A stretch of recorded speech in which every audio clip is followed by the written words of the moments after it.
EFKS TV o le televisa lau ainga i le nei foi Afiafi ia o le tātou porkalame o le Suluaulama e peo na masani ai tātonu le tūlai lima i nei le tātou ofisa autu ia o le tātou whaamalo ia wā whaivahalo filima o le nei aso e manatu le tātou porkalame ia ua tini manuia whi au mga luenga o le nei aso po whea lava sa puno wa iai si o tātou watunuu ia o le whaamalo o le tātou Suluaulama i tiu te mawhaiva o le nei aso whaamalo i le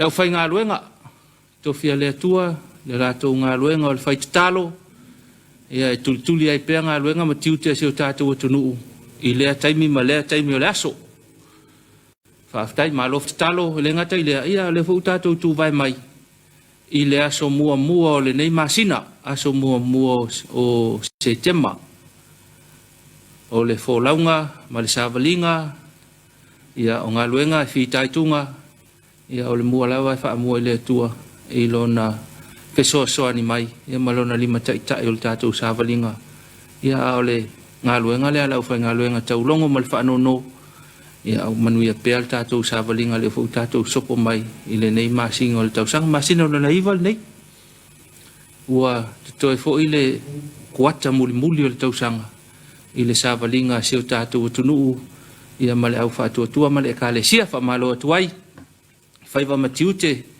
ia o le au whai ngā luenga tofia le atua i tamale e kālesia mo lātou whalitua le loa o whawhengainga mo lātou whalitua ia whapea whaululunga male au whai ngā luenga tofia le atua i sosa e kālesia o lo fitai tunga waltala leia le li i si o tātou atunuu o Samoa nei ia whapea fo ia atunuu e mau ia whapea fo ona whamalo i le tūwhale o le malo ia whawhea matiute o le nei aso whamalo i lau whionga le au le malo mo le Tapuaiga tiute fo i sa whenga iai ia au al whaiva le tātou atunuu i whiau i se ese whamalo i le whaletua ma le Tapuaiga ia le ngata fo i leo le suiao ma le whaletua whamalo atu tiute ma whaiva whaatino o le nei aso whamalo fo i le whamasinonga tu whale le whamasinonga lau whionga le whamasinonsili ma le vaenga o whamasino o le whamasinonga ma lo lava mo ngā luenga i le titi ia ngā luenga ma ta upolo o whenga i mautou nei vai tau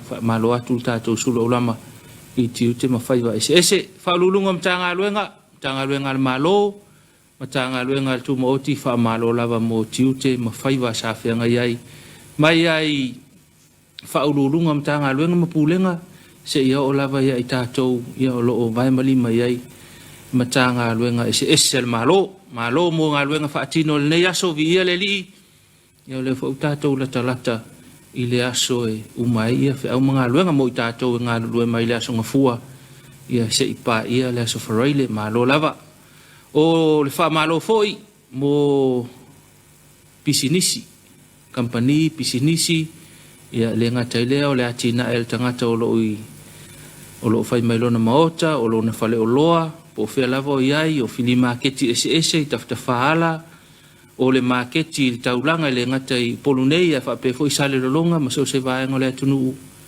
ia o nanga umana o lo tautuaina i tātou tangata whamalo atu tātou porkalame o le Suluaulama i le nei Afiafi ia whamalo fo i le Tapuaiga a nai o tātou mātua mātutua o le au sinasina o nai o tātou mātua mālolo pensione ia malo lava mo Tapuaiga manatu lava ia ua tau ai fo i le manuia whiau ma lava singa tama whanau o le atunuu ma seo tātou atunuu atoa i le whai unga fo i o le nei aso le aso mua o le nei masina whamalo ia te oile sa tautua le nei aso tautua tuawa tātou ainga manuu malo lava ngā rurue pe sa iuta pe sa itai po whelava na iai whamalo atu fo i tātou porkalame le Suluaulama ia te utou e le ngalo utou ia wa e tua na i tātou mātutua ma na i tātou ainga tātou nuu ia te utou o loo whaamuli mai pēr i tātou nuu mawhio anga ma ainga i le aso ma le aso i tiu te whai o le tautua inga o le whatu ainga tausi i le aso ma le aso malo tausi malo tautua ina i tātou ainga e le ngalo le Tapuaiga ma le na yo tātou mātua I mapufanga lele, ia whape fo ile mau tele mo tele sala whai ala umātutu o iai, whamalo fo ile ngata ilea, o whai ngā lue ngalo ngā lulue ai, tautua ina o na yo tātou mātua mātutua, o lo iai na yo tātou no whanga lea, whamalo atu, ia mo le tautua ina o na yo tātou mātua, ma le tau singa, ma le wainga. Ia ile nei aso I tiute mawhaiva sa iai, ia, le o ave ta vale, whamalo atu, manatua, ta pena le malanga mulmule al pasi tua ya wale fo wa o tau to mai la Afiafi wa o te atu le pisi le au ave ta vale la iti ma lo lava mo tiu te file nei aso ta wal to nga luenga fe ave ingo le malo o le mamalo se ta tu tunu ya e tu atu ya te uto lo tau ave ina ya manatu lava sa fa atino nga luenga le nei aso le sa nga le mula utele ya mafso so ani fo ina imta nga luenga ia o lo tau ave ino saunga le mula o tele o siu tātou tunu e ala I le tau singa o tū la fono o le au le tele ma lo lava ia whai maalie pe leo tā pena le pasi anga itua ia whai maalie manatu e I pasi e tumu ia e sisilane le saunga le mu ia ne te afia fo isesi ia toe whalavelawea le aso tofi wa mae a whi au mga luenga whai maalie fo ilo lau tā vale anga ilo maota te ngona ele se me to poleila Afiafi lato ia fa to malu malie ia mafai le mula uta vale ile anga ile ainga ne Afiafi sisilane ta faala fa mol na ia nei sa valinga o le Afiafi o le au fa tau sa vali ia fa pe foi nei ta longa na fa ta faala ile anga itua se sisilane ia sa nga le mupea ia tupuane se fala la fa fo se ia o to apela o sila I le whaafoina o lau ta vale. E le ngalo le whamalo I tātou langolango autu, o le tātou porkalame le Suluaulama, ia o le mtanga luenga pisinisi ala manuia maleipa, o le tātou whale o loanga le lei o le SOS, ia whapea fo I le langolango mai o le Papa Instant Koko Samoa, o mawhai e o na tua le tātou porkalame ia whiafta itasi, whamalo tele mo autou le ngata le langolango mai, ia fa pe fo I tiute mawhai sa ngā lulue ai ne yaso malo lava ngā lulue ia tautua ina o tātou tunu ia male loa loa e le ngā lefo le wha malo I ekalesia ma uaunanga o lo tautua I fo le tātou tunu I so se vaenga au nanga ekalesia o lo tautua ina I tātou tangata wha malo atu le tātou ekalesia po le lava le uaunanga ia manatua fo o tau le tātou Suluaulama ai manatu ia o lewa fai unele maftanga whafowina I le kolisi whawhai au malua le whakasa le whai ngā luenga mai lawa I sunga I toi ina ia le whai ngā luenga whawhengainga whai au ma wao ia maro lava mo le maftanga sayai mai le amatanga o le vaiaso ia manatu foi mawhatotonga le maftanga le ngata o le whetausiai ma le wheo ai ia o le o singa o le tausi le lei o le va tangata ia matoi fo ni manatu ia wale fa uma ngā luenga fola le ali I le au fa ngā luenga ia ala mai le au fa ia onga o le kolisi ia mai la tau sa ta pena ina mata upu e tu sai o le tatou fa fo wino le nei tau sanga fa malo atu fa malo ia ila tau na fita itunga ia wa ia mata upu ese ia le ngata fo ilea a le fa malo tele lau sunga I le pule o le kolisi ma lau faletua o le sui pule ma lau faletua a inga whaia onga mauto faletua o le kolisi whawhewha au maalua I le no whaasuenga awa am faletua I le te penaina ma le lima ina ia o le tātou whaafouina leo tang malo tele mo le whiau o tiute ia wa whaatino ina ia manatu fo I wa tini le manuia le wha moe le nei tausanga ia wa le toa to whaia leo si tātou whaafouina ia talo na afia tātou le fo mai wha malo atu ia fa malo fo I le laulau ta male kalesia lau fionga le teitai fono o le teitai maftanga lau fionga lau sunga le lau fionga le teitai fono lau sunga le toina asutasi ngutime ia tonu o mawas fa silinga malosi ia wa fo I le iai I le tatou maftanga I le nei tausanga ia e manatu o le a fai se tatou malolonga a toi fo I mai ia ona fa awau le tatou porkalame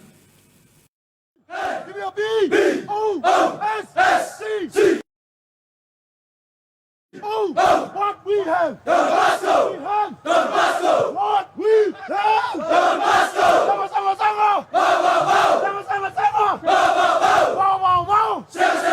Sama. Wow. What's the motto? One piece. What's the motto? One piece. Hey.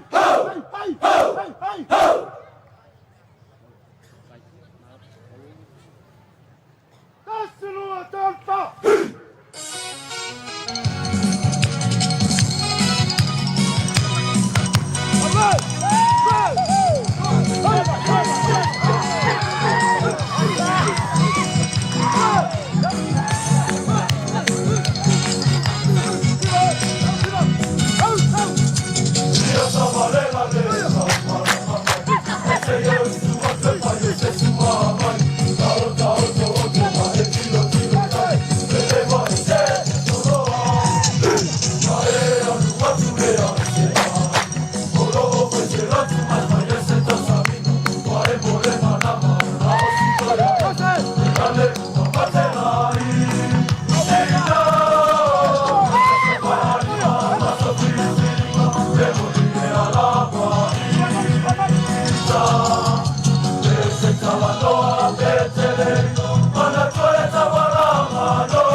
Samoa.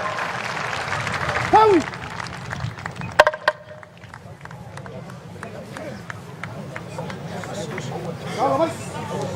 Calma, Passa, mano, passa! Ata! Defia! OFB! Das! Fahr! OFB, push for the body and fly like Sisu. Ola mele na le pomi, ole inwa le ta ele.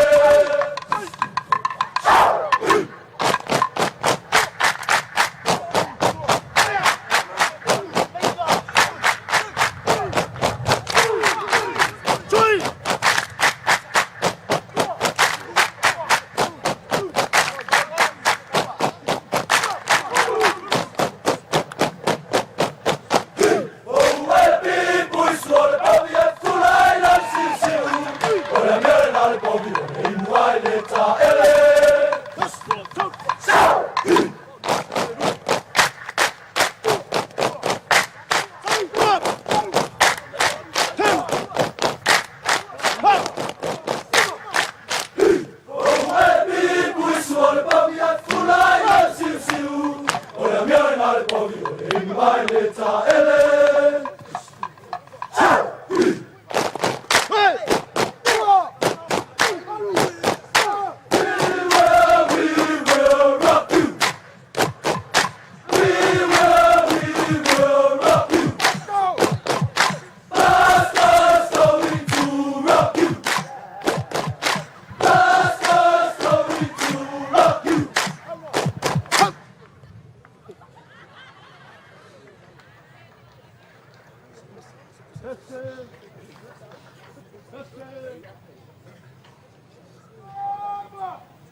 Nei taimi ya usi mai lola mo noa malau sisila. Ol maul ulu matsasan ne ton posko la luat. Wai loa I Samoa. I Afiafi te wila e mese sisingafo. Usi mai mo sisila. Đuôi mày ngã, đuôi mày ngã.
Yeah.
Ona I whaafiafianga e whanofo malu ai fo I lo tau manuia I lawa mamaota I whiau matiu te sa whiangai ai le nei aso whamalo atu tātou tunu ia whiau mga luenga sa whiangai ai whai maalia lau ta avale lo wanga I lo maota male lawa si tautua na ane le awala tele ia e ai tūla whono whaatapula si mulimuli ane tūla whono le awala tele o le sawa whaatapula aina o le ta avale ia vaile va o ma le sta vale nei te ua tu fa fo sei ia a fia ese mo wa se fa la velave se tau tona ani nei vaanga ia mo le si te tato tunu I le ngata I le lunga la wala tele ia fa pe o tau fa uma se nga luenga I uta ia ele I lava lo na tato foi o lava le mo le nei yaso I fa ma tiu te tau ena foi ia to si nga luenga male fa umal nga luenga lo fai wa le fua wala ta mai le tu te malola to ia la pol me ia tau tua na lava sa ngale musi o tatou tunu utau longo lava le al tatou por kalamel Suluaulama me se lava i lo anga il fale mo lo tau nu sa ngale mu ia le ngata fo ilea o lo fa malu pe al tatou telefonga fa taua telefonga vai ngo fa pena ia mo le tatou soi fo malolo ina lau tele o lo ia per covid il tatou tunu si tau tua na tatou tunu fa taua pe tatou telefonga ia le ngata i leo le vai la au tafia au vai ngo fa pena tau se le va pe alu no fang faitele ia tata longo pe ma se fau tatou por kalamel Suluaulama tau tua na nei vai nga ia wa lo ia pel fa mai mo tatou le ngata le covid ia lo ia pe tele ni si fa mai ia ato no fa ta wala o telefonga ona fa ile ona pui ai oi e foi nei fo mai o lo fa la lo pe le soi fo malo lo ina ia mo le afianga ona fa na ma va ngum fa pena o le fulu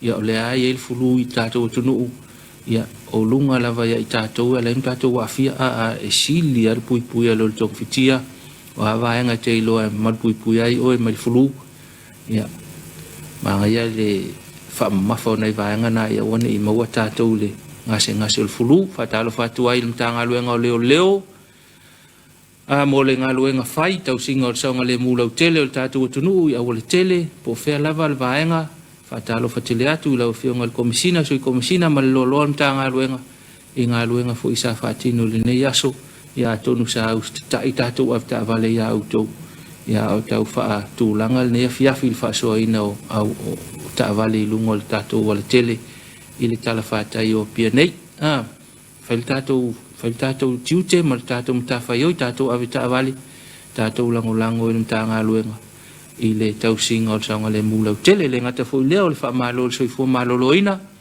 fa la ulo pea ia ta wol tatou so fo malo loina tele fa mai lo tatou yai tele la tatou fa lo lo yai ia tau tuana ane e tau fo i tau longo ia mo i tatou le ngata la vai tatou si o manga i tatou ainga ia o le tangata la vai i lona silfia lau tele o le tau singa o soifua maloloina ia mai si vaenga fa pena e tau tuana nei vaenga i alfa malo ia mo nei tanga luenga ia o loo fitai tunga pe le aso ma le aso ia lai le soifua manuia lau tele o tatou o le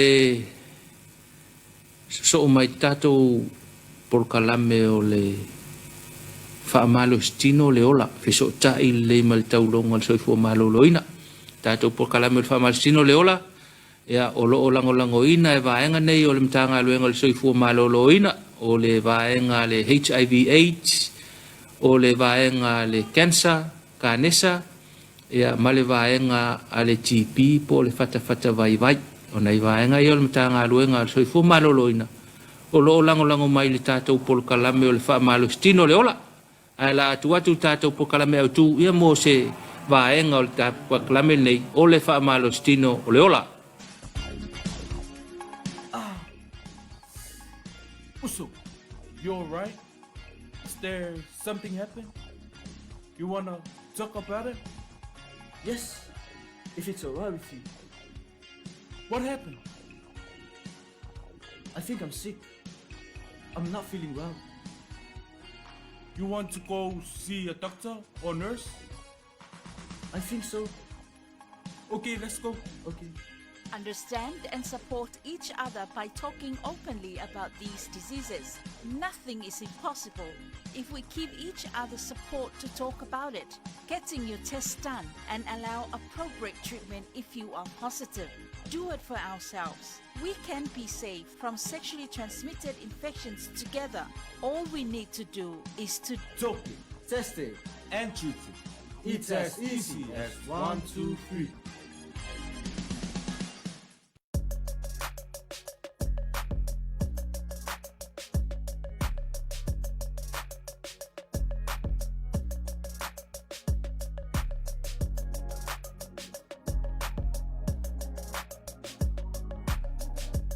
Exercise is life. Famarostino Oleola.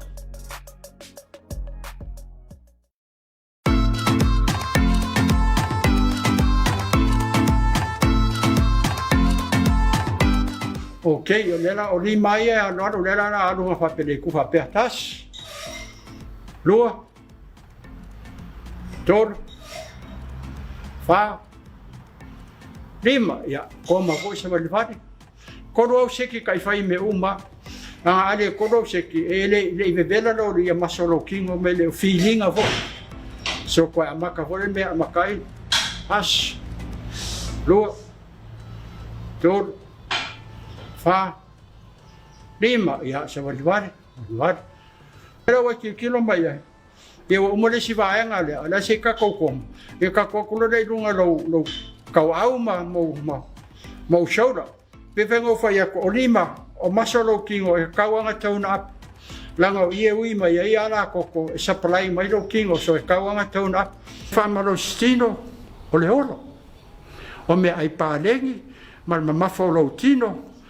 Ola marosi, ola umi.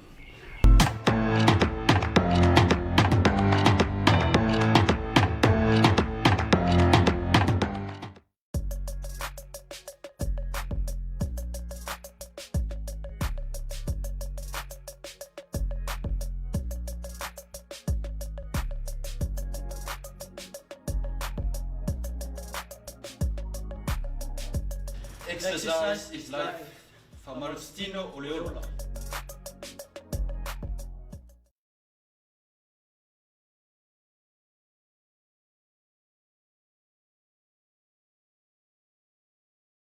E whapopongal na al tātou porkalame o le whaamalostino leola o le whainga paanga al tātou EFKS TV, televisia lo ainga ia ma le whale koleni ia le whionga ia tole afoa o le HIMS Fitness Center i Vaiva se tai. Ia o le ale whaamanatu a le whionga ia tole afoa le nea Afiafi mo le tātou whaamalostino o le taulongo lava al tātou porkalame le nei. O le whaamalostino o le vaenga o le soifua ma le ola. Maua se taimi e whai e se whaamalostino i o mānai a tele. E pe o le taulongo lava al tātou porkalame. O le whai pea, whai nei tae au, talatu tae au, ia whai ei pea. Ia po le afu e ale umi o le soifua ma le ola. Ia ao ngā le taulongo al tātou porkalame. Ia e vei le whaamalostino. O se vaenga o le ola le whaamalostino. Ia o lau tino pāleni, o le tau sami pāleni, o le tino momosi, ia ma le soifua whaaloa loa. E ala i le tau mwhainga al tātou porkalame. Ia, fua fo i lava le whaamalostino ia oe, e le mwhai fo ina na whai whaamalostino i le ngawhatia. Ia e tau ana whaamanatu atu, e ia whaamalostino. Ia o loo whitau i ma tātou, a tau tua nāna i vāenga ia. E le se awali i le whaalongo e whai mai e so fiu e kolengi so le se suinga ri fiu e kolengi na lawa kau fa pengan manatu o fiu me o fiu kolengi ia ai peia lo ke ma fa ku le o li ia so le fiu e kolengi ai kolengi kasi vai so ngei va ko lu vai so ko kasi des kolengi va lu vai so ko kolengi aku se ka kasi vai so ai le fa me o fiu e tolengi ni ai peia e sa o le menga o le fiu e tolengi, o le alu ia so uma. A te langona ana alu ia so uma, po le ale umi. E ilo le le ia la, ia o lai whetau i le mea lai whai. Na ilo le taitastasil vai aso. Ai va, le si kaifia vai aso, ai whai mai ua fiu e alu tolengi. E le eise me o le mea la na e tau o le, aunga e tolengi. Lai mana o e vabe me le suinga. Ia ai, kai kaskasi ngā lue kolengi. Le ai, ele whapena taulonga le tātou porkalame, sina whaamalostino nei, sina whaamalostino tae au, o le alawa le aso, te tauna mau se teimi, e whaloloa i fo i le tino lato, ina ia mautinoa, ia olo o maual soifo malolo ina lau tele, e soangi fo i tau mafa, ta pena al kukal ne Afiafi, ia sila nei nai vaenga na mo le soifua malolo ina o tātou, whaakele ka malangu mea maka fo le lau kuka, ne Afiafi, ia o tae au, ia o nai mea sasama, ele ngatai whai ila ngisel whanau, ia e whapea fo i ona vai ai ngai lau mātua, singa whai pula, singa esi, ia te ngā ta aua mo la tau soifua malolo ina lau tele, mana ia le si wha manatu le na tanom se spa angal tātou porkalame, whai mai lang kala e kia, whai mai, Rev, o le temi nei o le toi fo ia i tau sami sa ia ino i tātou mātua ia so ia. O kau sami. O le me ai sami ia ma le whaalifu ia tua i tātou tafta whaafale. O le luna winga o le whamanatu o le ia. Sina fi ngota mai le sami ia e tali ia le whaalifu le Afiafi po le suawai lau o vela. Ia po le miti fo. Suawai ma le miti palu sami. Me aia sa masa neina i tātou ta mamatina ia so ia. O kwa mawhau. Pe ia kau sao fo. Ona e afua ina i tātou ta mamatina. E se kingo le leo ka sole. Ia se fo ile soifua umi. Soifua whaaloa loa. Ia ma le fo ile le sea ia se tino puta. E ma nei fo le whamanatu. Ka koe whakika ia le ia ma le whaalifu. Ia por suawai ma le miki. Kama whapena. E tua ia i tātou le nei vai tau. Ia ngā mga kua, ia e pule al tangata lātou pau al tau longa tātou por kalame. Ia whailau whamalustino i le aso ma le aso le whamalustino le ola. Langolango mai le tātou por kalame o le tātou vaenga le soifua maloloina, o le HIV AIDS, o le vaenga le kanesa, ma le vaenga le TP, po le whatawhata vai vai, whaftai vaenga ia le soifua maloloina. Mole lango mai il tātou por kalame. Ala whai si tātou malolonga tau fui mai. Ia ona whaawau le tātou por kalame.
Tangi ai le fatu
Nai Afiafianga, whanofo malua fo ina yaso, I le taunu umanui e maota malawa, a whapea le utu a tāpena mai whalwhai ngā luenga, te anga I le ainga, ia taulongo atu, tautua nalo saunga le mu, I lo wanga I whale, saunga le mu lungo le awal tele, ia mawaenga uma whapea nā. O le sauni mai tātou whai ngā loto le ne Afiafi, o le tātou tofi, o le sunga ia tia masina lupe, hipo tui tolo waa, o le awa so swani, male ka le sia funga lei.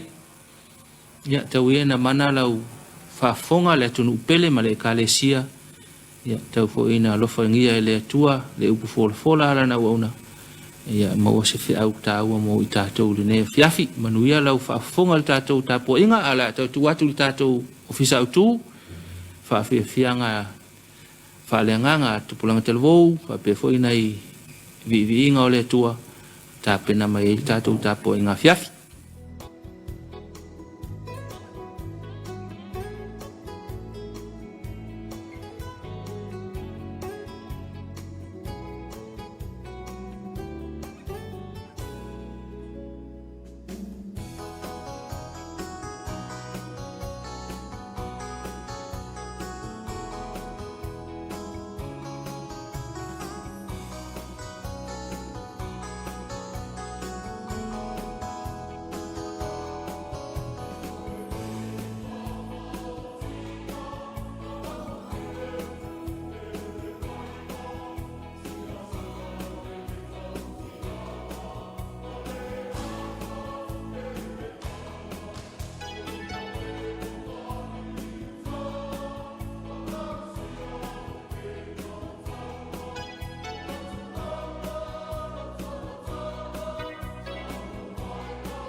Samoa e. Mapu mai ai wheau ngā ruenga o le nei asu.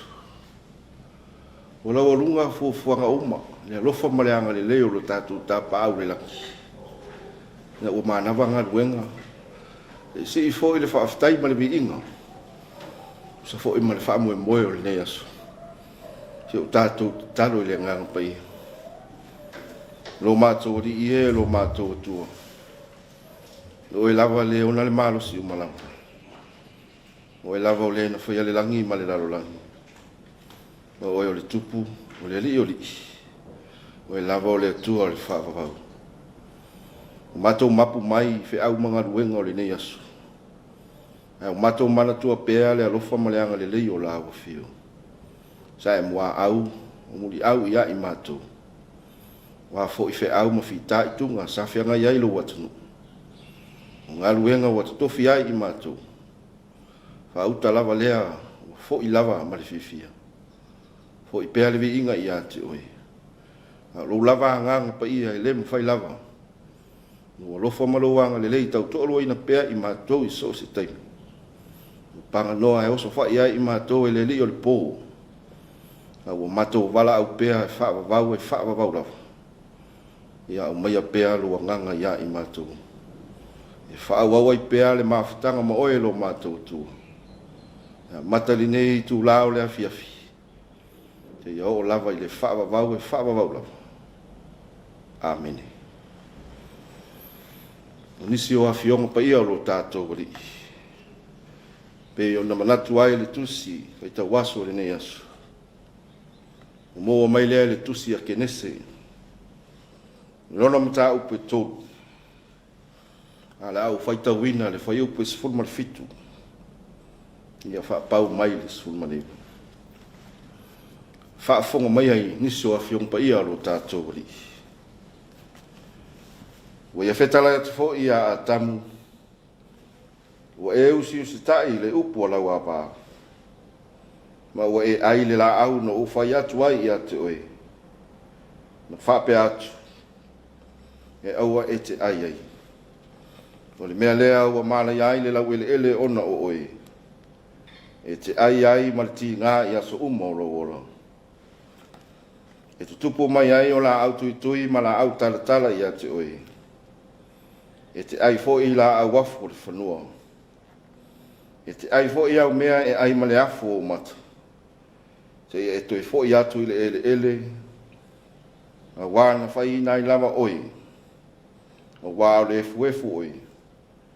E re toi fo i atu lava i le efu.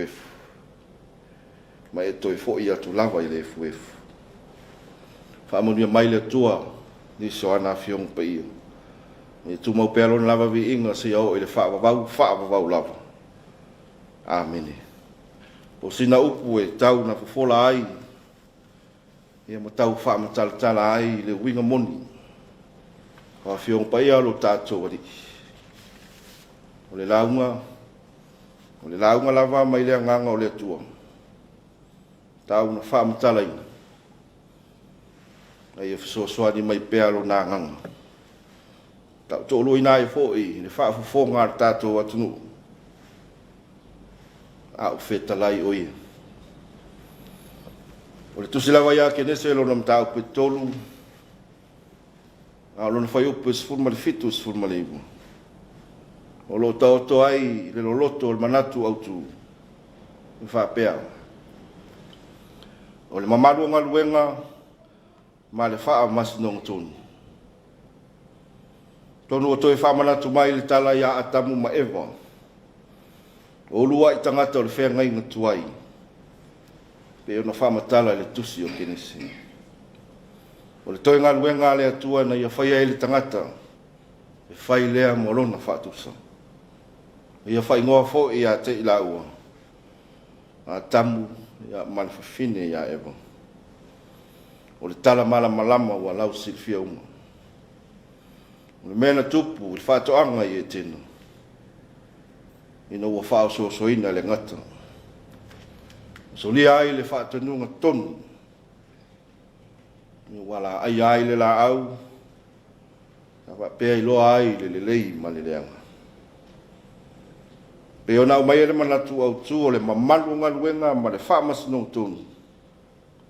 Samoa e sa o tātou whēala whai mai le pula māta ngofia mai o le lā mai lawa le tai au. O whao so fia fo i le fia hei tātou uma. Ma tu atu i le atua wha moe moenga o le nei aso. Ngai teita ina o ia i mea uma sa fia ngai mā i tātou. Teita i tama o ia i so se mea. Ai sa o tātou ngā lulue ma wha lulong. Le a son fina ngalo le nei aso. O le fua wha ali ali o le nei aso. Le au a mānawa ngaluemu. Wha uina ma le fia mea uma. Le au a sao mauli fua fuanga uma. A se ua tātou toi whiloa i mo tātou ainga. Whanau, ai maiso i la tau whaia le whaiwo le Tapuai. O le ngaluenga, o le whaatinonga lea o se whaatanunga. Whaatino e ala i le tautua. Whaatino e ala i so o se au au nanga. A o ina mamafa mataua se ngaluenga. O na mantua lea whaatino. O se mea o iai so na wha moe moe. O le wha moe moe i se mea o iloma. E le ma whai o na maua fua. E wanga nā ua e a sia a tuawa ma le aku wasa. E wanga nā ua e a sia le lave lave sā. O na mawhai lea o na o le wha moe moe o se ngaruenga. A manatu i ai o mamalu ia o se ngaruenga. O tōwhina ai i tātou o e maa. Me whaatino i le aso ma le aso. Ai ai fo i o na lave lave. E whaatonu folau tu la fono ma ona ai ainga. Nei awa lava nei fo i se ngaruenga. Ai ai u ma ia lelei. Ngaruenga lea whaatau tua. Nā mata mai ai lo tātou atunu Samoa e. Lo oe o le tautua. Malama le tae au ai usu. E lea na ona e savali ma sio utamai e ie. Ai au na whaafuata le amu. Ai a se ato ma se anga ese.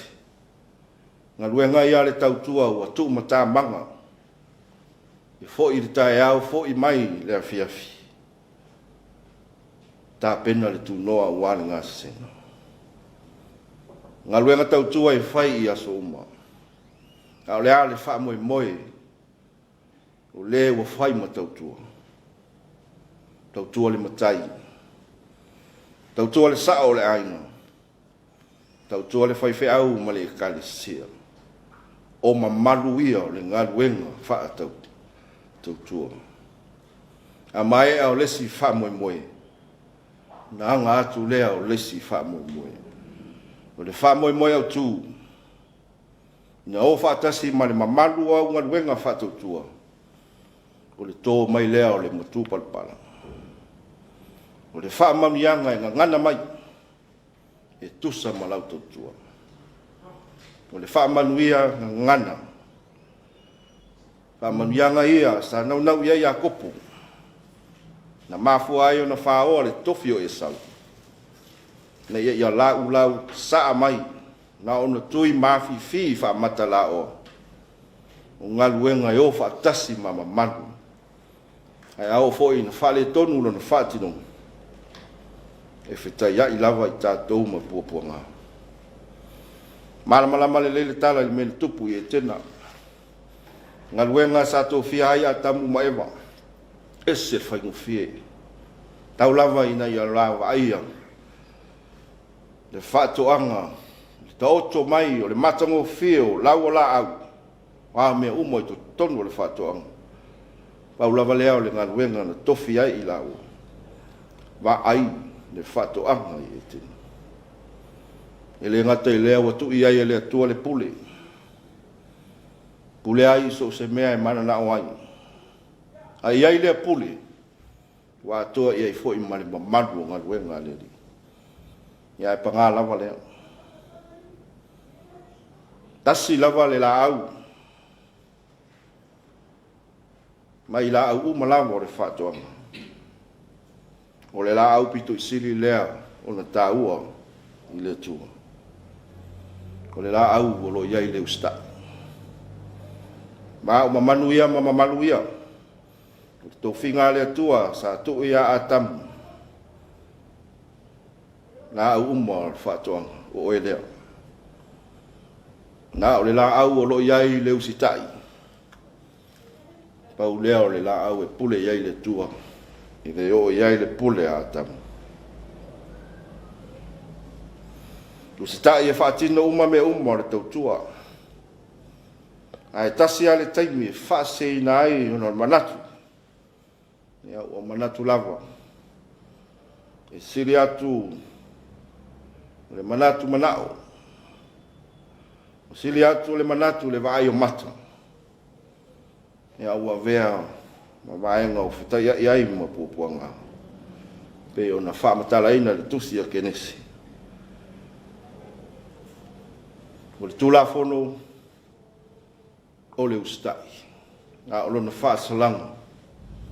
Le awa umana tōlau lau e le tusi a kenesi.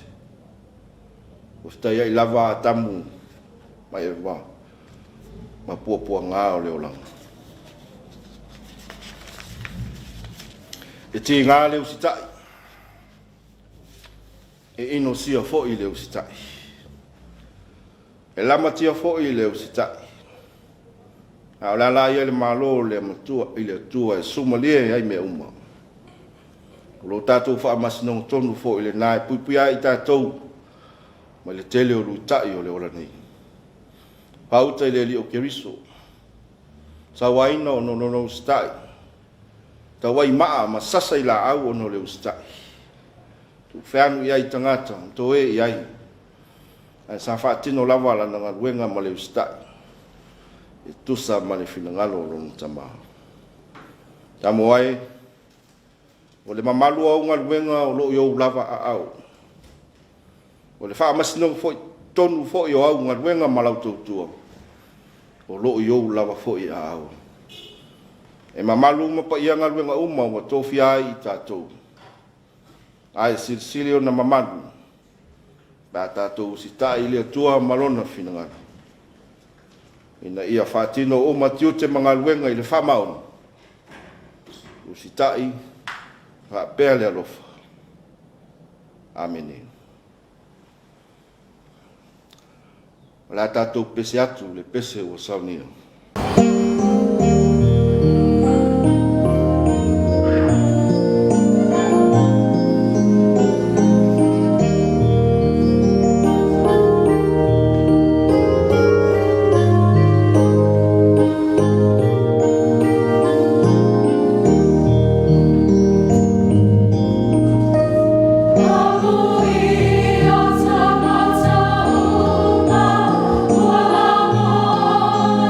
Ila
tātou talo i le atua, ne Afiafi. E whai fua lava le mātou ngā luenga, ka moe fo i le alofa maleanga le leo lao fio. Pea whai, wana ona o mātou manatu lava na o i mātou le li e. Ia e ngalo lava lao fio. Pei tai ne Afiafi, mātou ta talo, walau e kale sia o lou atunu o mai mātou uma ainga. Heo mātou talo mwhaafitai le alofa maleanga le leo o e lo mātou li. Mai lava le tai au se o mai no fotuai mai, le au pou liu di foi. Fo foanga i o la o fio tu vai ai le malama mal pou liu di. Au o mato taro i la o fio. Fo foanga mfa moe sa o mato iai fa tasi ai ne ia fa tai. Foi malie le mato fai vai le ne ia solo mato tama. Ui foi no mato fa tu ngata mai lava le telo taimi. Fa so no foi mato le telo le fili. Ta ia foi lo alofa mo lo wanga le lei. Leo wai whamanuia ia i mātou. E lei foi fua foi so mātou tau. Whainga tiute whaiwa sa whianga iai lo watunu nei mai mātou nei. Mātou foi lava male ato pona watumu. Lo alofa mo lo fina ngalo. So ani mai. So se ala lava sa mātou ia. Le li eo e lava o le tua le alofa male ngal lei. Peo na e foi fua mai ai le ola mal sui fua. Mātou iai ne Afiafi, mātou talo mwhaafitai i lau fio. Mea uma wai whaia mo i mātou le li. Fo i pēle vi inga i ate oi. Fia ngai pēa i mātou ma le tele o whamai. Le ngata asa mai. Fo mai o awhi ai le lalolangi le li. Nā anu whaafolinga mai e pe mau atu. Ai a o ina toi fo i mai. Watu ti ngā lava i mātou ono le alofa. Ai whaafitai lo alofa malawanga le leifi so soani e li matamaitai fo mai. Mawai pea le vai la au e fo mali ai. No mātou popole. Ai maise lava. Pea ona la asia i mātou. I whainga tā ma le tu ngā whaamai. Waafi ai le lalolangi mai mātou nei le li. Whaafitai ono whaamoe moe o mwhaino whatau nuu li nei asu. Fuanga sa o mātou manatu. I tai. Iai lava lau fio i mea uma mātou te whaia. Ia foi pea mfa manulo suafa mo wanga le le. Ne Afiafi o mato wala au i la o fio. E i loa lava lo mato se. Saba vali o mato vai, pong sa mea uma mato te whaia.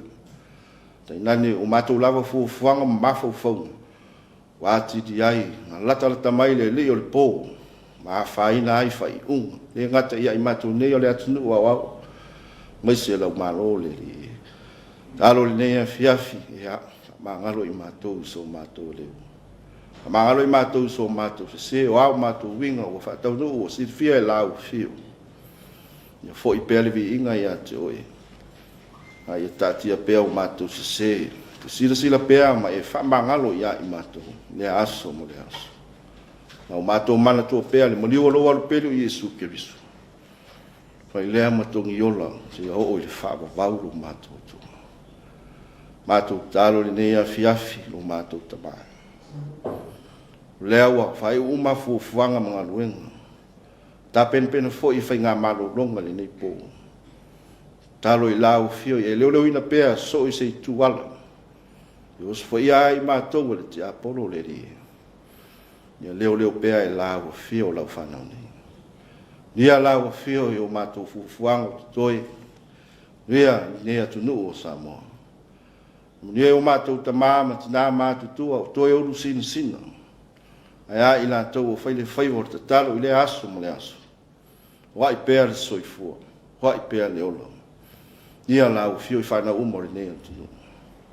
Ta wala ai se manuia wala nga inga iluma. Fuanga whaia le mātou malo. Ngata i leo le kale sia. E o whai mata i tai. Ma wai le whautu tanga le tō whātala. Ia whai o pēa le tiute. Whaatonu whala wai fuanga. Me se lavo au polo inga mautu la fono. Ia au pēa o no mātou mulmu tai pēa le li. Whaamatola loto pēa le lau. Fio i awa fionga pa ia. Fuanga fo i toi le nei Afiafi. Ia tātou i ai. Man maafutanga malua nganga le li. Na ia tū mau pēa lo lava vi inga se i o i le whaavau. Whaavau lava. Ua mātou tālo nei Afiafi le li. Ia te mātou pēa leanga le lei man. Lofa whaiwhai pēa oe lau. Le maafutanga ma oe leanga ang pa ia. Le maafutanga ma oe lo mātou tua whatutua. Le maafutanga le ngata tonu le nea tunu. Whana umo le nei lalo lani. Maafutai nai pēa i mātou le alofa ma leanga le lei oe lo mātou tama. A matatu nei se o i le whaavavau lama. Amen.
fai atu ho ia o i tari o makatia.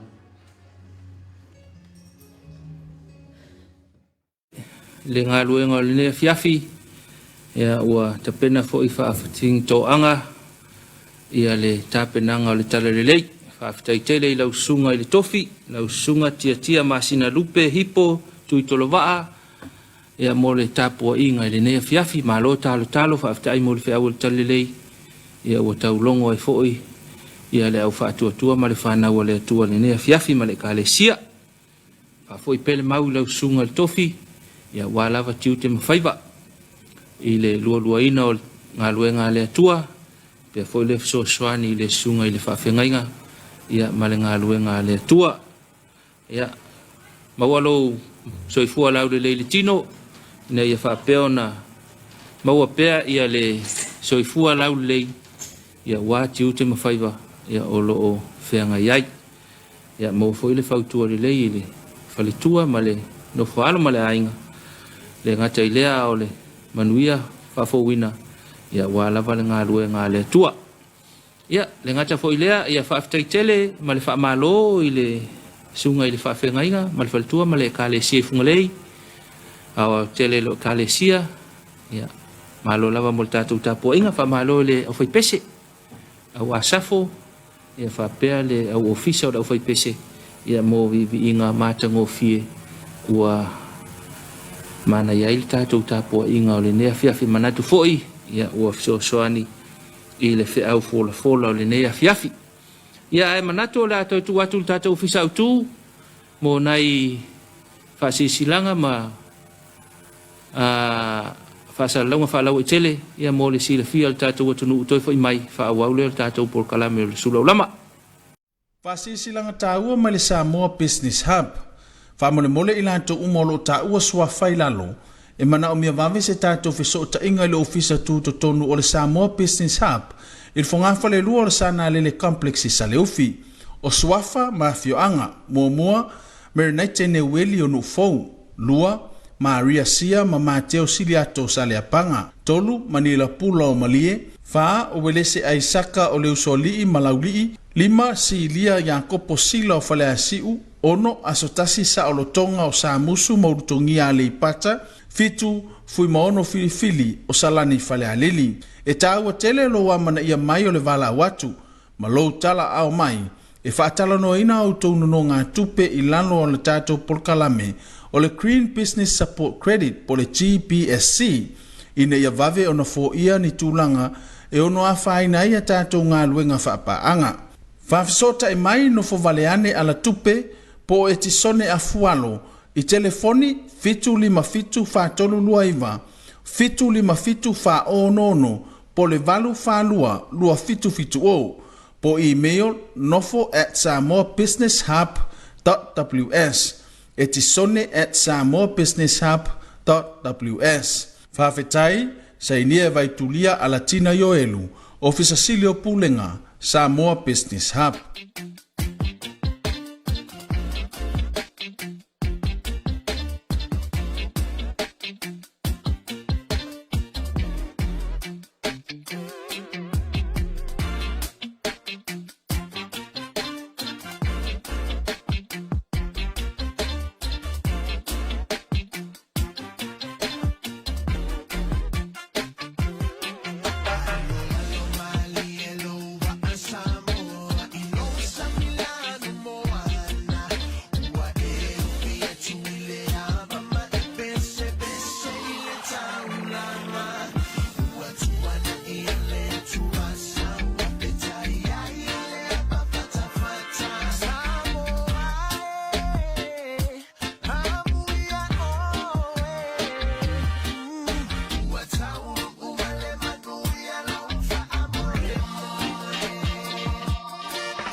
Sia fo ila ulu se ba ayangoto ulela malema sina olo uang se to olo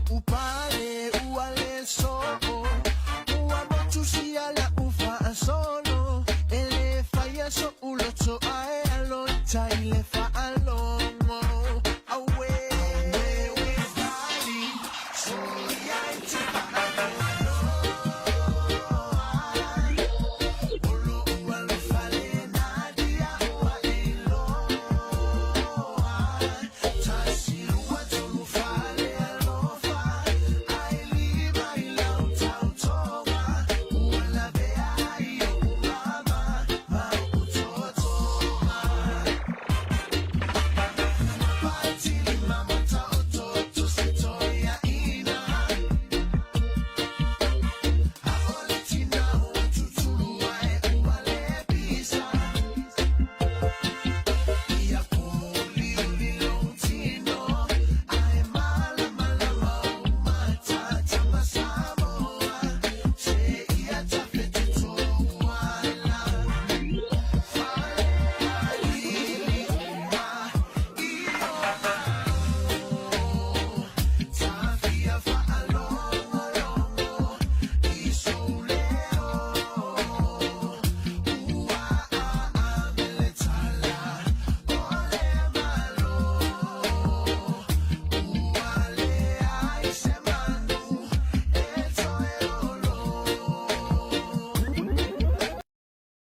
Ya, o dai whasesilanga, manai whasalanga whalau i tele, ia wa fonga ia il tātou tunuu, ia maua il tātou porkalame le Afiafi, ia whamalo atu i le tanga luenga o le Business Hub, ia mo tātou whasalalonga, ia tonu fo i wa maua il tātou tunuu, le tau mawhai atu e tu sa i o whasesilanga whalau i tele, ua tu inatu. Ia e o le kako whakarikali umapole ase tau o le pensini mo tātou. Ia e le whaftai wa maua malitala mo se tema. Ia wa paula i titi fo le tātou pensini ma le tiso. Ia whape fo le tātou sini le masina. Malo lava. Ia ua mau ka pungi le pamuanga ngawhia. Ia e o nei vai nga whapenga vai le pamule nga pungi nga whia. Au al koe whakau e sesi. Oe whakau o ukulka avale le si pamu. Se longa le menga e whaila ori whai pamu. Ia e malo lava.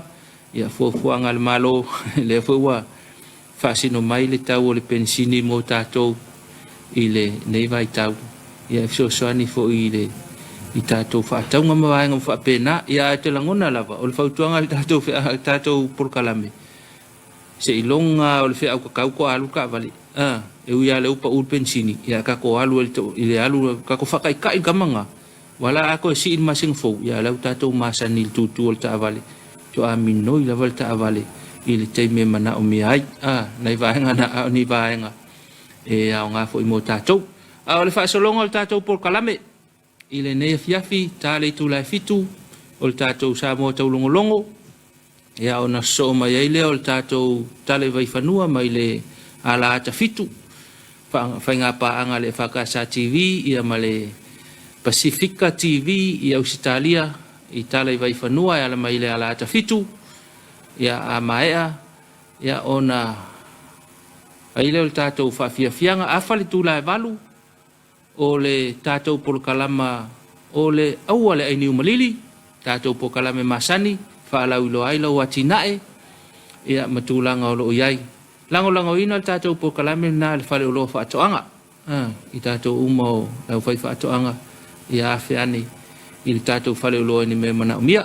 Aua lai ni malili la whale tūlai walu, tā lei tūlai iwa, ia o le tātou ata wha solo masani, Maclaus tōta, ia e fiso ta ia mwhai ngā whaatoanga, o le whanua te leo le tamalo o mai woti, ia ai tu ilana whanau tēne wa ia, le aise kama, ai whai e teine le whaatoanga ke le ngā o mā moe, ma povi, ma me whapena, ia ai tōne moe fo inai ai, nei me to tia la aiti ia wale va inga o tātou whaatoanga ia ona whamae ele si tātou watatifanga a langolango ina le tātou whale oloanga le lei o le PSL ia au ina atu ai whaumae ai fo i tau tua lau EFKS TV o televise lo ainga le Afiafi ia a o le whaftai tele mo le tātou porkalama watu le whamanuia mo i lātou umo whamanuia o lātou aso soifua le aso ia sanga tulu i le tua whaapoponi sa se tele i le soifua ma le ola ia maua pea le angawaa i tāleni ese e wati u te mawhaiva o no pia iai